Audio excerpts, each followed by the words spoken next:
Bismillahirrahmanirrahim. Assalamualaikum warahmatullahi wabarakatuh. Syukur alhamdulillah kita bisa berjumpa lagi di channel Ijan Entertainment. Salawat dan salam selalu dan tetap tercurahkan kepada junjungan kita Nabi besar Muhammad sallallahu alaihi wasallam. Harapan dan doa saya semoga saudaraku semua selalu diberikan kesehatan, dilapangkan rezekinya, diampuni dosa-dosanya, dan dipanjangkan umurnya. Amin ya Allah ya Rabbal Alamin. Sahabat beriman yang dirahmati Allah, setiap orang memiliki garis takdirnya masing-masing, baik itu rezeki, jodoh, maupun kematian. Ini memang tak bisa dipungkiri bahwa itu semua sudah diatur oleh Yang Maha Kuasa, Allah Subhanahu wa Ta'ala.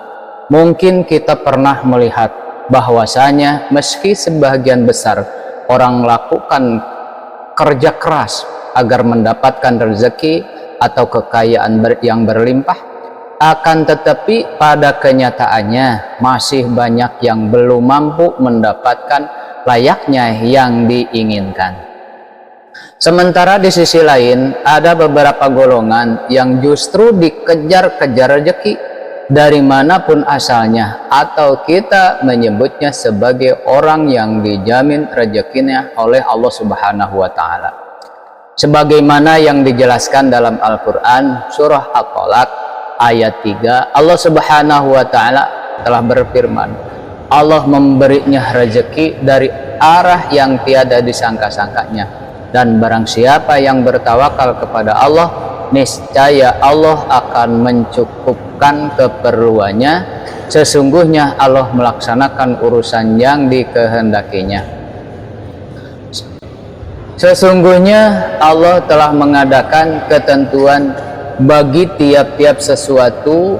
Dari ayat tersebut sudah dijelaskan bahwa barang siapa yang bertawakal kepada Allah, niscaya Allah akan memberi jalan keluar dan rezeki dari segala arah yang tak pernah kita sangka-sangka datangnya. Lalu siapa dan apa cirinya orang yang selalu dikejar-kejar rezeki tersebut? Yang pertama adalah orang yang suka bersedekah. Seperti yang kita tahu, bersedekah merupakan hal yang sangat terpuji, karena dengan memberikan sedikit harta dari penghasilan kita, secara tidak langsung kita telah membantu banyak orang, dan orang yang teraniaya sangatlah mustajab di hadapan Allah Subhanahu wa Ta'ala dalam segala hal yang dia doakan. Mungkin saudaraku semuanya juga sudah mengetahui bahwasanya apabila kita bersedekah dengan ikhlas, maka Allah Subhanahu wa Ta'ala akan mengganti berlipat-lipat, baik itu di dunia apalagi nanti di akhirat. Ini sudah dijelaskan dalam Al-Quran surah Al-Baqarah ayat 261, yang artinya perumpamaan nafkah yang dikeluarkan oleh orang-orang yang menafkahkan hartanya di jalan Allah adalah serupa dengan sebutir benih yang menumbuhkan 7 butir, pada tiap-tiap butir 100 biji. Allah melipat gandakan ganjaran bagi siapa yang dia kehendaki, dan Allah maha luas karunia-Nya lagi maha mengetahui. Sahabat beriman yang dirahmati Allah, bolehkah kita bersedekah dan berharap Allah Subhanahu wa Ta'ala mengganti sedekah yang kita keluarkan dengan kekayaan di dunia? Itu boleh-boleh saja saudaraku, selama kita mengharapnya hanya kepada Allah Sang Pencipta, hanya kepada Allah Sang Pemberi, Allah Subhanahu wa Ta'ala, dan bukan mengharap supaya ada seseorang yang memberikan kita kekayaan. Setelah kita bersedekah setelah kita bersedekah ini yang tidak dianjurkan, kenapa? Karena kita sudah berharap kepada sesama makhluk, ciptaan Allah Subhanahu wa taala, sedangkan Allah Subhanahu wa taala sudah memerintahkan untuk tidak menggantungkan diri, tidak menggantungkan harapan kepada sesama makhluknya, yang menandakan kita telah menyekutukan Allah dengan sesuatu. Lalu yang kedua, saudara-saudaraku, ciri orang-orang yang selalu dikejar-kejar oleh rizki, yaitu orang yang gemar bersyukur. Ini sudah tidak dipungkiri lagi bahwasanya apabila kita selalu bersyukur setiap saat, baik ketika mendapatkan rezeki yang berubah harta benda, kesehatan, atau bahkan dalam kondisi diuji dengan sakit pun, kita selalu bersyukur. Insya Allah, Allah Subhanahu wa taala akan menambah nikmat kita, dan dengan kuasanya akan mengangkat penyakit dalam diri kita. Di dalam Al-Quran surah Ibrahim ayat 7, Allah Subhanahu wa taala telah berfirman, yang artinya, dan ingatlah juga tatkala Tuhanmu memaklumkan, sesungguhnya jika kamu bersyukur, pasti kami akan menambah nikmat kepadamu, dan jika kamu mengingkari nikmatku, maka jangan salahkan aku, sesungguhnya azabku sangat pedih. Dari ayat di atas sudah jelaslah dikatakan bahwa barang siapa yang sering mensyukuri nikmat yang diberikan Allah Subhanahu wa taala, maka akan menambah nikmat untuk kita.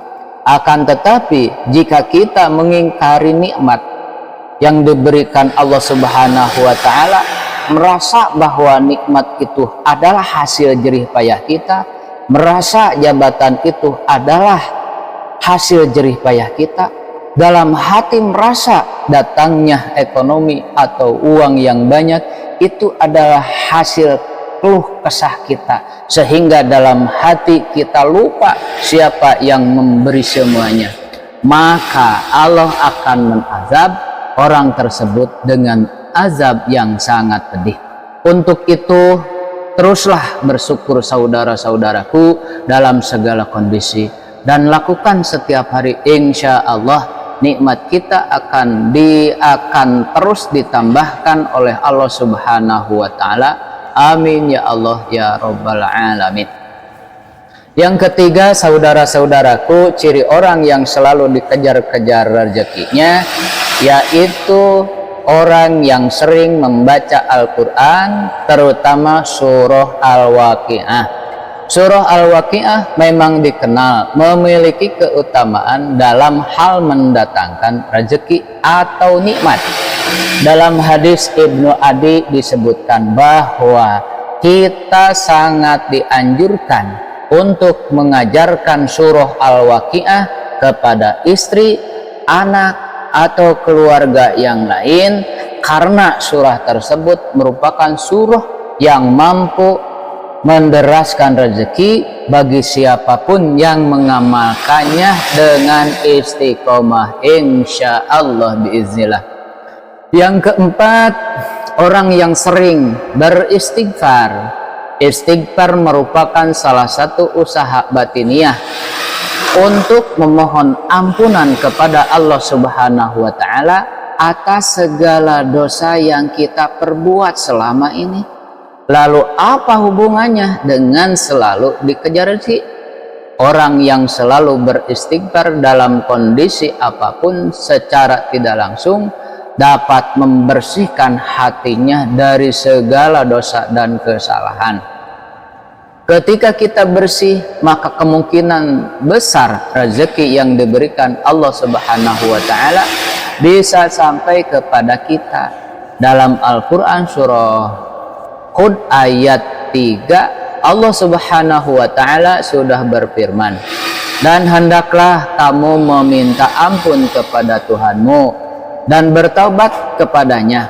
Jika kamu mengerjakan yang demikian, niscaya Dia akan memberi kenikmatan yang baik terus menerus kepadamu, sampai kepada waktu yang telah ditentukan, dan Dia akan memberikan kepada tiap-tiap orang yang mempunyai keutamaan atau balasan keutamaannya. Jika kamu berpaling, maka sesungguhnya aku takut kamu akan ditimpa siksa di hari kiamat. Saudara-saudaraku, sahabat beriman yang dirahmati Allah, marilah kita semua memulai membiasakan untuk terus beristighfar supaya hati kita menjadi bersih, jernih, dan kita bisa mendapatkan nikmat dari Allah Subhanahu wa taala yang dijanjikannya. Karena kita semua tahu Allah Subhanahu wa taala menyukai orang-orang yang berhati bersih. Lalu yang kelima, saudaraku beriman, orang yang suka berdoa dan selalu berusaha berdoa. Dan berusaha merupakan satu paket yang tidak bisa dipisahkan ketika kita meminta sesuatu kepada Allah Subhanahu wa taala.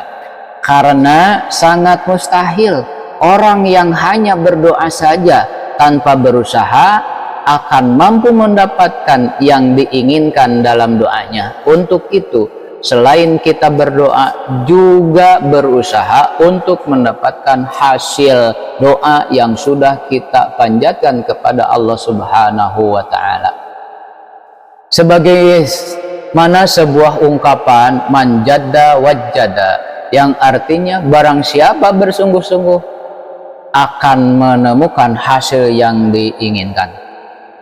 Kemudian saudaraku beriman, yang keenam, orang yang selalu dikejar-kejar rezeki, yaitu orang yang selalu tawakal kepada Allah Subhanahu wa taala. Secara harfiah, tawakal adalah berserah diri dan menyandarkan hati hanya kepada Allah Subhanahu wa taala. Orang yang tawakal merupakan orang yang sangat yakin seyakin-yakinnya bahwasanya hanya Allah Subhanahu wa taala saja yang dapat memberikan dan mencegah. Maksudnya adalah memberi manfaat dari apa yang telah diciptakannya, memberikan nikmat kepada siapa manusia dan seluruh jagat seisinya, serta mencegah keburukan yang dilakukan manusia maupun dari setan.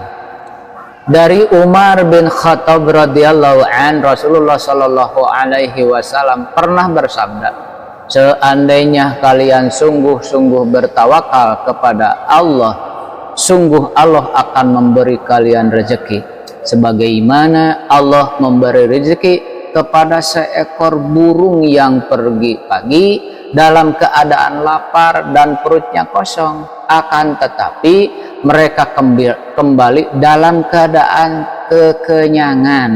Hadis riwayat Ahmad, Tirmidzi, Nasai, Ibnu Majah, Ibnu Hibban, dan Al-Hakim. Dari hadis tersebut sudah sangatlah jelas dikatakan bahwa seekor burung saja Allah Subhanahu wa taala telah menjamin rezekinya.